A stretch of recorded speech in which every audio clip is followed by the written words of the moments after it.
This topic is Dr. Qiang Liu, and my name is Ru Hongjiang, also from Sirangsha Hospital.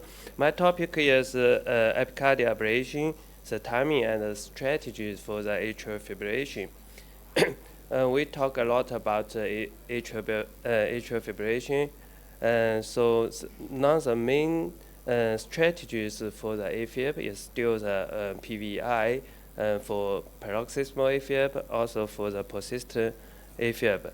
Also, we can do PVI plus, like linear ablations, like substrate modifications, or like the rotor ablations. But now the guidelines still only recommend maybe PVI is the cornerstone of the isolation. But the long-term outcome of the atrial fibrillation ablation is not so is unsatisfactory. So there's still some limitations about the endocardial ablations. Maybe with PFA energy, it will be better in the future. So now about the IFCA with the endocardial ablation, the first limitation is that the lesion size caused by the RF may be limited. This is study published 5 years before with the MRI test with, about the cardio tissues with ablated with RF. We can see that the lesion with the RF is much less than the normal tissues, and the fibrosis and fat can be acting as the thermal insular during the ablation process. And another difficulty of the endocardial ablation is that in some part of the atrium, the tissue is really thick, and we cannot get the transmural lesions, especially the site of the left lateral ridge, which we can see in the figures, and also in the epicardial site we can find the ligament or muscle, which cannot be totally eliminated by the endocardial ablation.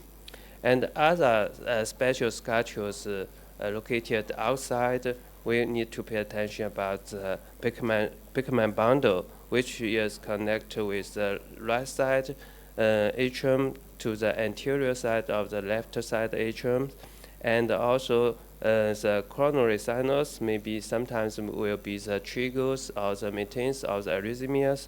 And this year, some attentions have been paid to the septopulmonary bundle, which is come from the right side groove of the atrial septum to the roof and to the posterior of the left atrium. And besides these sites, special structures, also like in the posterior wall of the left atrium, there's just the triggers of the AFib or the maintenance of the substrate of the AFib. For the left figures, we can see that when we put the ablation catheter in the epicardium of the right side atriums, we can find that the AFib was initiated with the ablation catheters. The potentials on the ABL is much earlier than other catheters. This indicates the atrial fibrillation was initiated in the epicardial side, and when we do the epicardial ablation, the atrial fibrillation can be terminated. And on the right figures, we can see that when we do the high density mapping use the arrhythmia, we can find that in the left, this patient received the posterior box ablation, and in the endocardial mapping, there's spontaneous potentials. Looks like it's okay, it's blocked. So when we do the mapping in the outside to the epicardium, we can find there's boost firings in the epicardium layers. So usually we thought that the posterior wall is very thin, and we can do some transmural lesions. But sometimes it's not activated very synchronically. So there are two layers about the posterior left atrial wall. And the non-transmural lesions usually sometimes cause shoulder block about the linear ablations, which have been discussed in many papers. Like this case, when we do the high density mapping, we can still find some gaps of the gap of the activation is obviously near the mitral annulus, but there are still some gap in the near the ridge. So when we do the further ablations, we can get a real block to the mitral isthmus line. So the question comes when we to choose the epicardial ablations. Actually, there's no large prospective randomized studies about this, and mostly is about the cohort studies.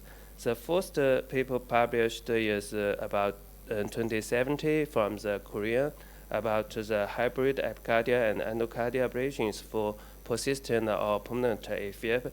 They include 5 patients. Everyone has the 4 redo ablation procedures before, and we can see that the most site for the epicardial ablation is about roof lines, the left lateral ridge, and the posterior and the perimetral lines. And the biggest cohort is from the study from Germany. They enrolled about 60 patients. Their inclusion is about patients need to have more than or equal to 2 prior ablations, and with the PVI was isolated. And this is our cohort. We collected the data 4 years before. In our center we include 35 patients.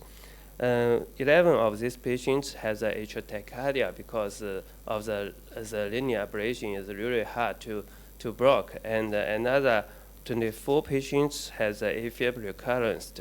And we found that there's the mitral bond was related to the arrhythmia, and also we found the Beckman bundle was in some cases with mitral annular related to atrial tachycardia. And the 2 cases have the epicardial triggers in this cohort. And how to perform the epicardial ablation for AFib? I think there's 3 common methods we can go to the epicardia. The first 2 methods is not very risk and not very with very risk. So include the mitral alcohol ablation and the intravenous ablation, which we are not do a lot of cases in these days. And the third one is a pericardial sensititis epicardial approach, which was done mostly in the VT ablations when we need to do epicardial ablations. But for some patients with AFib recurrence, we also can do the pericardial sensititis.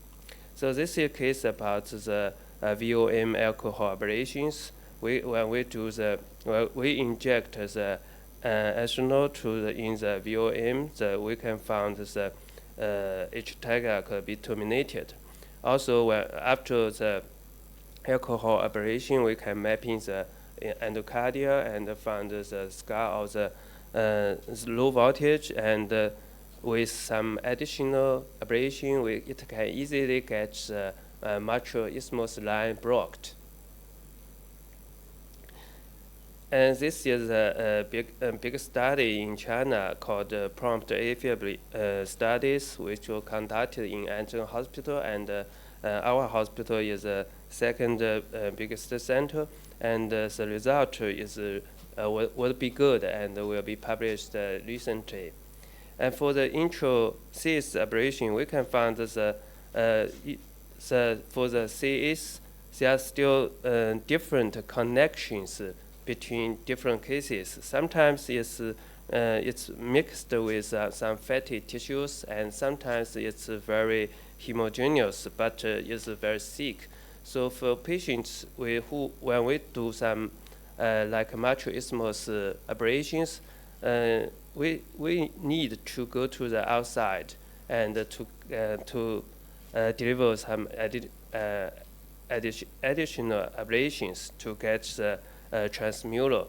And sometimes when there are still some connections across the CS, the mapping will give some false answers. So we need to do the differentiating mapping in treatment mapping to find is there any gap because of the epicardial connections.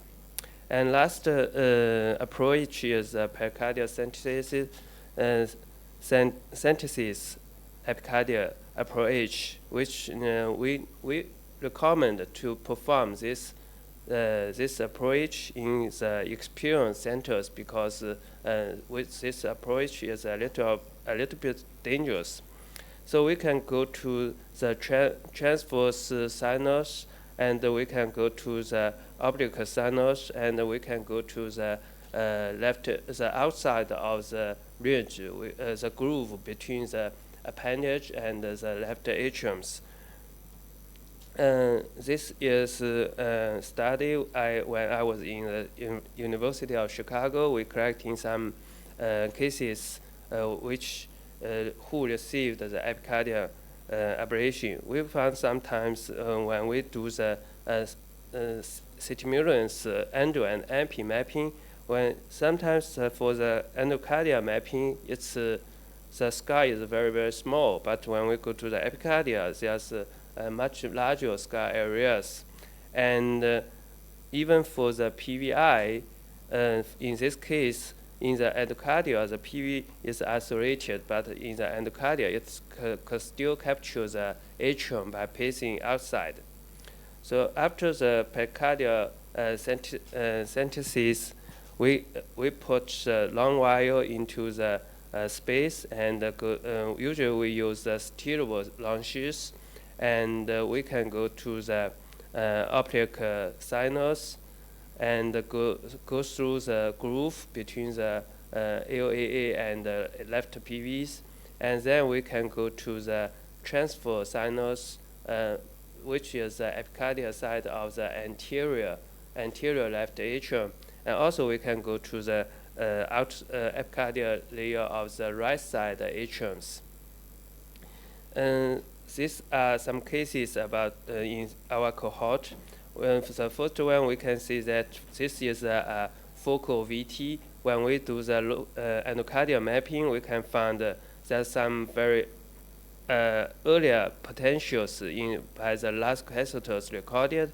And when we put the ablation catheter in the groove outside of this part, we can find really fractionated and much earlier potentials here. And when we deliver the energy, the tachycardia could be terminated. And this is another case, atrial tachycardia dependent on the mitral annual entry. And with epicardial ablation, the tachycardia can be terminated. Also, with this ablation, we can eliminate the martial potentials by the epicardial ablation. And the second epicardial structure we need to pay attention is about the Beckman bundles. Beckman bundles connect for the superior septors to the anterior side of the left atrium. And sometimes it will be the key to the mitral reentry. For this case, this patient received the anterior linear ablation before, and he developed mitral isthmus flutters. We can see the distal of the CS bipolar is much earlier, and it's difficult to get the block in the endocardia. So we go to the epicardia and ablate, and finally we get the bidirection blocks along the anterior line. And for this case, when we do the endocardial mapping, there are some gaps in the activation times. But when we see it very clearly, we can find some far-field potentials. Maybe can tell us the whole transients. When we go to the epicardials by the ablation catheters, we can record the very long fractionated potentials, which will show us the total of the activation times. And with ablation delivered at the epicardia, the tachycardia could be terminated. And the third structure is about the septopulmonary bundles, which we pay attention in these years. And the septopulmonary bundles connect with the superior level of the septal groove between the left and right atrium, and go to the roof side of the left atrium and go to the posterior wall of the atrium. Sometimes it have multiple layers of the fibers. So, and from the tissue studies, we can find in some patients, it will mix with fatty tissues. So when we only do the endocardial ablation, it cannot get transmural lesions. So which will cause some like roof line dependent atrial flutters. Like in this case, in the endocardial mapping, we can find it looks like the focal breakout activation patterns. But when we add the epicardial mappings, it tells us that will be a reentry cycles based on the left roof lines.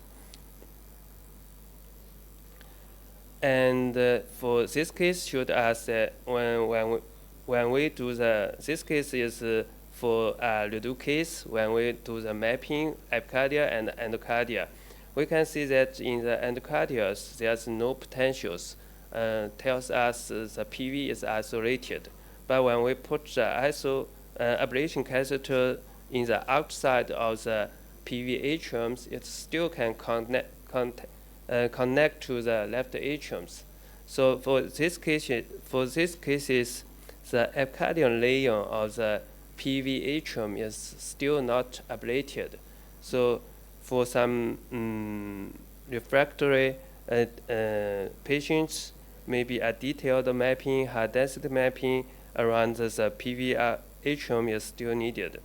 So for the brief summaries, for patients with relapsed atrial fibrillation, and especially if the atrial arrhythmia is related to the non-transmural endocardial lesions, or related to the some special epicardial structures, the epicardial ablation should be considered.